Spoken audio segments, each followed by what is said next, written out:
ഏവർക്കും നമസ്കാരം. നമ്മളൊരു പുതിയ വീഡിയോയിലേക്കാണ് കടക്കാൻ പോകുന്നത്. പുതിയ വീഡിയോയിൽ എന്താ ഇന്ന് നമ്മൾ ഉണ്ടാക്കാൻ പോകുന്നത്? കൂട്ടാനല്ലേ?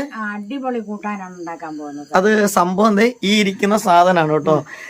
ഇതിന്റെ പേരെന്ന് പറഞ്ഞാൽ ചീരച്ചേമ്പ്, പ്രോട്ടീൻ ചേമ്പ് അല്ലെ എന്നൊക്കെ പറയും.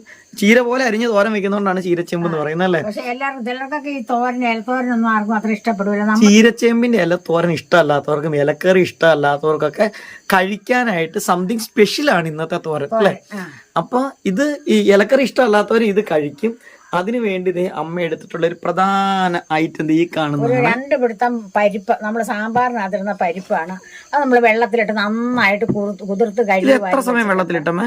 ഇത് 2-3 മണി മഴയായിരുന്നു. അപ്പൊ കുറെ നേരം ഇത് കിടന്ന് കണ്ടോ? കിടക്കണ്ട, നല്ല പോലെ കുതിർന്നിട്ടുണ്ട്. കുതിർന്നത് അപ്പൊ കണ്ടത് ഇങ്ങനെ നന്നായിട്ട് കുതിർത്തെടുത്തിട്ടുള്ള പരിപ്പും ഒപ്പം നമ്മുടെ ഈ ചേമ്പിന്റെ ഇലയും കൂടി ഇട്ടുള്ള ചാറുകറിയല്ല, തോരനാണ്. അടിപൊളി ടേസ്റ്റ് ആണ്. അപ്പൊ ഇത് ഉണ്ടാക്കാനായിട്ട് ഒരു പ്രത്യേക രീതിയിലൊക്കെ നമ്മൾ ഇത് ഉണ്ടാക്കുമ്പോൾ നല്ല രുചിയായിട്ട് കിട്ടും ഇതില്ലേ. അപ്പൊ നമുക്ക് കാര്യം പെട്ടെന്ന് ഇതങ്ങ് ഉണ്ടാക്കാം. അപ്പൊ ഇല അരിയാൻ പോവാണ് അമ്മ, ചേമ്പിന്റെ ഇല. അപ്പൊ നമുക്കിപ്പോ ഞങ്ങൾ സത്യം പറഞ്ഞ ഇന്ന് വൈകുന്നേരം ഉണ്ടാക്കാനായിട്ട് റെഡിയാക്കി പറിച്ചു കൊണ്ട് വെച്ചതാണ്. പക്ഷേങ്കിൽ ഇവിടെ ഭയങ്കര മഴ കാരണം നമുക്ക് വീഡിയോ എടുക്കാൻ പറ്റാഞ്ഞ എന്നാ വെച്ചാൽ നമുക്കിപ്പം കറണ്ടും പോയി. അത് മാത്രമല്ല മഴയായപ്പോഴത്തെ നമ്മുടെ മൈക്കില്ലല്ലോ. നമുക്കിപ്പം നമ്മുടെ മൈക്ക് കംപ്ലൈന്റ് ആയി പോയതുകൊണ്ട് നമുക്ക് മഴ പെയ്യുമ്പോൾ ഇപ്പൊ നമുക്ക് വിഷ്വൽസ് ഒന്നും കിട്ടത്തില്ല. വിഷ്വല് കിട്ടും, സൗണ്ട് കിട്ടത്തില്ല. അപ്പൊ ഇത് തന്നെ ഇങ്ങനെ കീറി എടുത്തു അല്ലേ. ഇന്നാണ് നമ്മൾ ഈ ചേമ്പിന്റെ അല്ല സാധാ തോരൻ വെക്കുന്ന ഇട്ടിട്ടുണ്ടായിരുന്നേ.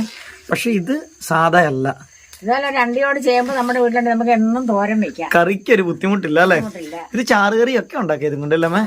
ചാറും തണ്ടും ഇലയും എല്ലാം എടുത്ത് നമുക്ക് ചാറും തോരനായിട്ടും ഒക്കെ നമുക്ക് ഉണ്ടാക്കാം. അപ്പൊ ഇതിങ്ങനെ കീറി അമ്മ എന്റെ വലിയ ഞരമ്പങ്ങ് കളഞ്ഞു അമ്മേ. വലിയ ഞരമ്പ് കളഞ്ഞിട്ട് ഇനി കുനുകുനാന്നങ്ങ് അരിയും അല്ലേ. അപ്പൊ നമ്മൾ നല്ല കുനുകുനാന്ന് നമ്മളിത് കട്ടിംഗ് ബോർഡിൽ വെച്ചിട്ടാണ് കേട്ടോ അരിഞ്ഞത്. അപ്പൊ ഇത്രയും ചീര നമ്മൾ അരിഞ്ഞെടുത്തിട്ടുണ്ട്. അപ്പൊ ഞാൻ ചീരയൊക്കെ അരിഞ്ഞു വെച്ചു. അമ്മയ്ക്കാണെങ്കിൽ ചീരയൊക്കെ അരിഞ്ഞു വെച്ചെങ്കിലും വർത്താനം പറയാനായിട്ട് നീ പറയാന്ന് പറയാണ്. കാരണം അമ്മയ്ക്ക് മരുന്നൊക്കെ ഇപ്പൊ കഴിക്കണോണ്ട് വീണ്ടും അങ്ങ് ഭയങ്കര ക്ഷീണം അല്ലേ. മരുന്നിന്റെ ആയിരുന്നു, കൊറേ മരുന്നുണ്ടല്ലോ കഴിക്കാനേ. അപ്പൊ നാക്ക് പറ്റുവേ ഒക്കെ ചെയ്യാണ്ട് നിങ്ങളെല്ലാരും ക്ഷമിക്കണം എന്നോട്. അധികം അമ്മ പറയത്തില്ല, അതുകൊണ്ടാണ് കേട്ടോ ഞാൻ ഈ പറയുന്നത്. അപ്പൊ സാധാരണ ക്ഷമിക്കുക. അപ്പൊ നമ്മൾ കുനുകുനാന്നൊക്കെ അരിഞ്ഞു വെച്ചിട്ടുണ്ട്. ഒപ്പം അതെടുത്ത് അരപ്പിന്റെ സാധനം എടുത്ത് തേങ്ങ ഒരു മുറി തേങ്ങ, കുഞ്ഞൊരു മുറി തേങ്ങ, പിന്നെ വെളുത്തുള്ളി എത്രയാണ്, ഒരു 3-4 വെളുത്തുള്ളി അല്ലേ. ഇത് വളരെ കുഞ്ഞതാ. പിന്നെ നമ്മുടെ പരിപ്പ്. അപ്പൊ ഇതെന്നെ മേലെ ചതച്ചോണ്ട് വന്നു ഞാൻ. ചതക്കണം കല്ലേ വെച്ച്. അപ്പൊ ആദ്യം ചതച്ചതിന്റെ കൂടെ വെച്ച പതുക്കെ അത് കല്ല് ഓടിച്ചാ മതി. ഇത് കാരണം മിക്സിയിൽ അരച്ചു കഴിഞ്ഞാൽ ശരിയാവത്തില്ല അല്ലെ. കാരണം അരയ്ക്കാനും മാത്രം ഒന്നും ഇല്ല, പയ്യെ ഒന്നും അല്ലേ.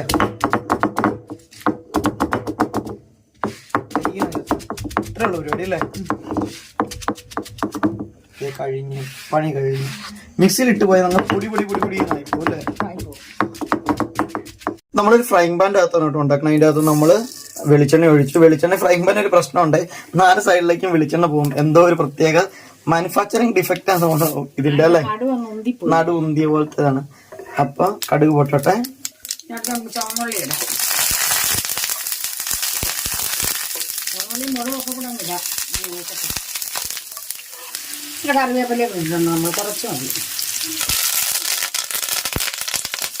ഒത്തല് കേട്ടപ്പോ ഞാൻ പേടിച്ചു പോയി. ഇലയില് വെള്ളമായി ഉണ്ട്. ഇന്നൊന്നും ചെറിയൊരു മഴ ചാറിയായിരുന്നു. അത് തന്നെ. അപ്പൊ നമ്മളിത് തീയൊക്കെ ഒന്ന് കുറച്ച് വെച്ചിട്ടുണ്ട് കേട്ടോ. നമ്മൾ ഇതൊക്കെ മൂത്തു കടുക് പൊട്ടിക്കാനിട്ട്. ഇനിയിപ്പൊ അതിന്റെ അകത്തേക്ക് ലേശം മഞ്ഞൾപ്പൊടി ഇല്ലമ്മേ. ലേശം മഞ്ഞൾപ്പൊടി ഇട്ടു, ഇളക്കി കൊടുക്കണം. എന്നാ വെച്ചാൽ അമ്മ മുളക് പൊടി എടുക്കാനുള്ള താമസം കൊണ്ടാണ്. ഓക്കെ, മുളക് പൊടി പിരിയമുളകൊന്നുമല്ല, നോർമൽ മുളക് പൊടി അല്ലേ. അപ്പൊ ഇച്ചിരി മുളക് പൊടി. ഇത് എളുപ്പത്തിൽ ഉണ്ടാക്കാവുന്ന ഒരു എളുപ്പ കൂട്ടാനാണ് കേട്ടോ. കൂട്ടാനല്ല, തോരൻ, എളുപ്പത്തോരൻ. ഇനി പരിപ്പാണ് അടുത്ത് ഇടണേ. ഓക്കെ, അതെ നമ്മുടെ പരിപ്പ് കണ്ടോ ഉണ്ടല്ലോ. ഇത് നമ്മുടെ പരിപ്പ്. ഇപ്പൊ ഈ പരിപ്പ് നമ്മൾ ഇടാൻ പോവാണേ.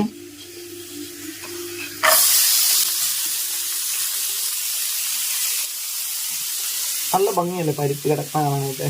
അതിങ്ങനെ വെള്ളത്തിലിട്ട് അതൊന്ന് പയ്യെ ഒന്ന് വീർത്ത് വരുമ്പോൾ അത്യാവശ്യം നല്ല വലിപ്പം വരും. വടപ്പരിപ്പിന്റെ വലിപ്പം വന്നിട്ടുണ്ട് ഇപ്പൊ അല്ലേ. ഉപ്പ് ചേർത്ത് ഇളക്കി. അപ്പൊ ആദ്യം ഇലയല്ല ഇടേണ്ടത്, ഇതിട്ടിട്ട് നന്നായിട്ട് മിക്സ് ചെയ്തെടുക്കണം അല്ലേ. ഇത് വേവണം അല്ലേ? അപ്പൊ എത്ര സമയം വേവണം ഇത്? ഒരു 3-4 മിനിറ്റ് വേണോ ഇത്? അപ്പൊ ഇത് ഇങ്ങനെ കിടന്ന് ഈ തീയിൽ കിടന്ന് ആദ്യം വേവണം. അപ്പൊ ഒരു കാര്യം, തോരൻ ഉണ്ടാക്കണ പോലെ, സാധാരണ ഉണ്ടാക്കണ പോലെ ഇതെല്ലാം കൂടെ കടുക് പൊട്ടിച്ച് ഇല ഇട്ട് കഴിഞ്ഞാൽ നമ്മുടെ തോരൻ ടേസ്റ്റ് ആവത്തില്ല. വെള്ളം ഒഴിക്കണം ഇതിൻ്റെ അകത്ത്? വേണ്ട. അപ്പൊ ഇങ്ങനെ ഫ്രൈങ് പാൻ്റെ അകത്ത് കിടന്ന് ഇതൊന്ന് ഡ്രൈ ഫ്രൈ ആയി കിട്ടണമെങ്കിൽ, അപ്പൊ ഇത് നന്നായിട്ടൊന്ന് വെന്ത് വരാൻ വേണ്ടിയിട്ട് നമ്മളുണ്ടല്ലോ ഒന്ന് അടച്ചു വെക്കാൻ പോവാണ് കേട്ടോ. തീ കുറച്ചായിട്ട് തന്നെ. തീ സിമ്മിൽ ഇട്ടിട്ട് വേണം അടയ്ക്കാനായിട്ട്, അല്ലെങ്കിൽ കരിഞ്ഞു പോകും അല്ലേ? അപ്പൊ ഇടയ്ക്കിടയ്ക്ക് നമ്മുടെ അടപ്പൊന്ന് പൊക്കിയിട്ടൊന്ന് ഇളക്കി കൊടുക്കണം കേട്ടോ. ഇതിങ്ങനെ വെള്ളം ഒഴിച്ചു കഴിഞ്ഞാൽ അങ്ങ് കുഴഞ്ഞ പോലെ വെന്തു പോകും. അങ്ങനെ വെന്ത് കഴിഞ്ഞാൽ കൊള്ളത്തില്ല. വെന്തു അല്ലേ? അപ്പൊ ഇത്രയും സമയം മതി. ഒരു 4-5 മിനിറ്റ് നമ്മൾ അടച്ചു വെച്ചു. 4-5 മിനിറ്റ് അടച്ചു വെച്ചാലും ഇടയ്ക്കിടയ്ക്ക് ഒന്ന് ഇളക്കി കൊടുക്കുകയും ചെയ്തു, അടി പിടിക്കാതെ അല്ലേ? വെന്തു. ഇത്രയും വേവാവുള്ളൂ, ഒത്തിരി വേവരുത്. ആണോ? നല്ല ടേസ്റ്റ് ആട്ടോ ഇതിന്. നല്ല രുചി എന്ന് പറഞ്ഞാൽ നമുക്കൊരു ഇലക്കറിയുടെ ടേസ്റ്റ് അല്ല. ഇലക്കറി ടേസ്റ്റ് ആണ്, പക്ഷേങ്കിൽ ഇലക്കറി കഴിക്കണ ആ ഒരു ഫീലല്ല. കുറച്ചും കൂടെ നല്ല ടേസ്റ്റ് ആയിരുന്നു. എല്ലാവർക്കും ഇഷ്ടപ്പെടും. ഇനി ഇല ഇട്ടാൽ മതി അല്ലേ? ഇല നമുക്കിത് ഇത്രയുണ്ട് കേട്ടോ അരിഞ്ഞത്, കണ്ടില്ലേ? ഇത്ര ഇല ആവശ്യത്തിന് ഇട്ടാൽ മതി. ഇല ഇച്ചിരി കൂടുതലുണ്ട് അല്ലേ? ഓ, ഈ ഇലയ്ക്ക് അല്ലേ? ഇലയുടെ ഉപ്പ് ഇപ്പോഴാണ് ഇടുന്നത്. ആദ്യം നമ്മൾ ഇട്ടത് നമ്മുടെ പരിപ്പിന്റെ ഉപ്പാണ്. ഇനി ഇലയ്ക്ക് അല്ലേ? ഓക്കെ. അപ്പൊ ഇലയുടെ ഉപ്പിട്ടു, ഇല ഉപ്പിട്ടു. ഇനി വീണ്ടും അമ്മയ്ക്ക് മരുന്ന് കഴിക്കുന്നതിന്റെ ഒരു സെഡേഷൻ പോലത്തെയാന്ന് തോന്നുന്നു. കാരണം വെച്ചാൽ കുറെ നാളായിട്ട് അമ്മ മരുന്നൊന്നും കഴിക്കുന്നില്ല കേട്ടോ. അസുഖമൊക്കെ കുറഞ്ഞ കാരണം മരുന്ന് സ്റ്റോപ്പ് ചെയ്തു. അന്നേരം സുഖം ഉണ്ടായിരുന്നു. മരുന്ന് കഴിക്കാൻ തുടങ്ങിയപ്പോഴത്തേക്ക് നമുക്ക് ഒത്തിരി മരുന്നുണ്ട് കേട്ടോ, ഒത്തിരി മെഡിസിൻ. അതായത് 15 ദിവസത്തെ അമ്മയുടെ മരുന്നിന് 1800 ശിഷ്ടം രൂപയാണ് വില. 15 ദിവസത്തേക്കുള്ള മരുന്നിന് അത്രയ്ക്ക് മരുന്നുണ്ട്.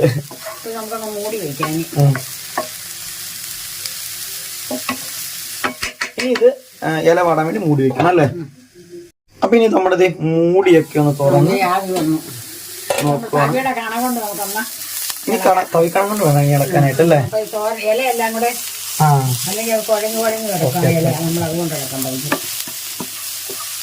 പായി നമ്മുടെ തോരൻ അല്ലേ? നല്ല രുചിയാട്ടോ ഇതിന്. ഞാൻ കാര്യമായിട്ട് പറയും. കാരണം വെച്ചിട്ടുണ്ടെങ്കിൽ ഈ പരിപ്പും ഈ ഇലയും കൂടെ ചേരുമ്പോൾ, നമ്മുടെ ഈ ഒരു ഇലയും പരിപ്പും കൂടെ ചേരുമ്പോൾ ഒരു സ്പെഷ്യൽ ടേസ്റ്റ് ആണ് കേട്ടോ ഇതിന്. കാരണം ഉള്ള കാര്യം പറഞ്ഞു, എനിക്ക് സത്യം പറഞ്ഞാൽ ഈ പ്രോട്ടീൻ ജീമിന്റെ ചീരച്ചീമിന്റെ അല്ല അല്ലാണ്ട് വെക്കുമ്പോൾ അത്ര അങ്ങ് ഇഷ്ടപ്പെടാറൊന്നും ഇല്ല. പിന്നെ കഴിക്കും, പക്ഷെ ഇത് അങ്ങനെയല്ല. ഇത് നമുക്ക് അടിപൊളി ടേസ്റ്റാണ്. അങ്ങനെ നമ്മുടെ തോരൻ അങ്ങനെ റെഡി ആയിട്ടുണ്ട് കേട്ടോ, അടിപൊളിയായിട്ട്. കണ്ടു കഴിഞ്ഞാൽ തന്നെ നമുക്കിത് കഴിക്കാൻ തോന്നും, അത്രയ്ക്ക് ടേസ്റ്റാണ്.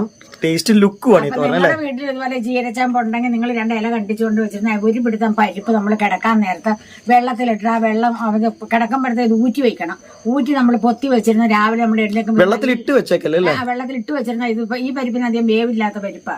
വെള്ളത്തിലിട്ട് വെച്ചിരുന്ന ഇത് നേരം വിളിക്കുമ്പോഴത്തേക്ക് അങ്ങ് വല്ലാതായിപ്പോ. അപ്പൊ അത് വേണ്ട, ഊറ്റി വെച്ചിരുന്നാലും നമ്മൾ അടച്ചു വെച്ചിരുന്ന രാവിലെ നമ്മൾ പോകാൻ നേരത്തേക്ക് നമുക്ക് ഇത് 10 മിനിറ്റ് കൊണ്ട് കറി ഉണ്ടാക്കാം അല്ലേ? പിള്ളേരും കൂട്ടും, എല്ലാവരും കൂട്ടിന് സ്കൂളിലൊക്കെ കൊണ്ടുപോകാനൊക്കെ എളുപ്പം വെക്കാവുന്ന ഒരു എളുപ്പക്കറിയാണ്. അപ്പം നിങ്ങൾ ഇതുപോലെ കറി വെച്ച് നോക്കണം. അപ്പം ഈ കറി നിങ്ങൾക്ക് ഇഷ്ടപ്പെട്ട് കാണുമെന്ന് വിശ്വസിക്കുന്നുണ്ട്. അടുത്തൊരു വീഡിയോയിൽ വരുന്നവരെ നിങ്ങൾക്ക് എല്ലാവർക്കും എൻ്റെ നന്ദി, നമസ്കാരം. പിന്നെ ഞാൻ പെട്ടെന്ന് അങ്ങ് പറഞ്ഞു നിർത്തുന്നത് എന്തിനാണെന്ന് വെച്ചാൽ എനിക്ക് സുഖമില്ലാത്തതുകൊണ്ടാണ് പെട്ടെന്ന് പറഞ്ഞു നിർത്തുന്നത്. അതുകൊണ്ട് ലൈക്കും കമൻറ്റും ഒക്കെ ആരും മറക്കരുത്. നന്ദി, നമസ്കാരം.